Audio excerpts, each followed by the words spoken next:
کہ اس وقت دنیا میں مختلف نظام ہے، سرمایہ دارانہ نظام ہے، اشتراکی نظام ہے معیشت کے حوالے سے، کچھ مکس اکانومی بھی ہمارے ہاں لوگوں میں مختلف ملکوں میں پائی جاتی ہے. تو اس میں کون سا معاشی سسٹم جسے اسلام کے مطابق ہم کہہ سکتے ہیں یا قریب کہہ سکتے ہیں؟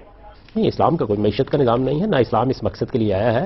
مذہب یا دین کے بارے میں یہ بات پوری طرح سمجھ لینی چاہیے کہ اس کا اصل موضوع دنیا نہیں ہوتی، اس کا اصل موضوع آخرت ہے. وہ ہماری موت کے مسئلے کو زیر بحث لاتا ہے.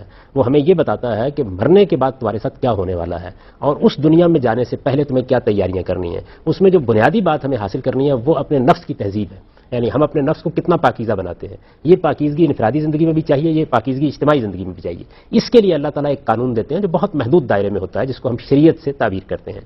اس نوعیت کا جو قانون ہمیں دیا گیا ہے وہ معیشت کے بارے میں بھی ہے، لیکن وہ 5 ہدایات ہیں وہ اللہ تعالیٰ نے دے دی ہیں. ان کے علاوہ باقی معاملات سے متعلق اللہ تعالیٰ نے کوئی قانون سازی نہیں کی. قانون سازی کو بھی اس دائرے تک محدود رکھا ہے. کجا ایک کوئی نظام دیا جائے تو نظام یا سسٹم یہ تو انسان بناتے ہیں اور یہ اللہ تعالیٰ کی جو دنیا میں عام اسکیم چل رہی ہے اس کے مطابق بنتے ہیں. تو اس روشنی میں مطالعہ کرنا چاہیے اس معاملے کا. فری مارکیٹ اکانومی یہ در حقیقت کیا چیز ہے؟ یہ سرمایہ کے عمل کا ایک فطری طریقہ ہے جو دنیا کے اندر قائم ہے. ہمیشہ سے یہ طریقہ موجود ہے، ایسے ہی رہے گا.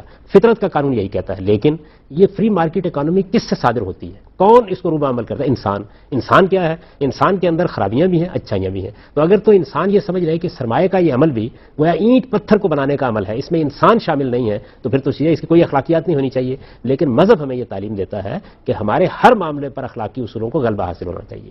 جب آپ اخلاقی اصولوں کے غلبے کی بات کرتے ہیں تو پھر فری مارکیٹ اکانومی کے اوپر کچھ پابندیاں لگیں گی، کچھ حرام حلال کے قیود طے کیے جائیں گے، کچھ اس سے پیدا ہونے والے نتائج کے بارے میں متنبع کیا جائے گا. یہ سارے معاملات ہوں گے اور یہ قرآن نے بھی کیا ہے اور یہ عقل عام بھی چند کہہ سکتے ہیں اصول ضرور دیے ہیں، نظام ہے سچ کوئی نہیں. نظام دینا تو موضوع بھی نہیں ہے، اس لیے کہ نظام تو تمدن کے لحاظ سے بنتے ہیں، بگڑتے ہیں، تبدیل ہوتے ہیں. یہ تو کسی عالمگیر دین کے لیے بالکل ممکن ہی نہیں تھا کہ وہ اس طرح جو صدیوں تک برقرار ہے.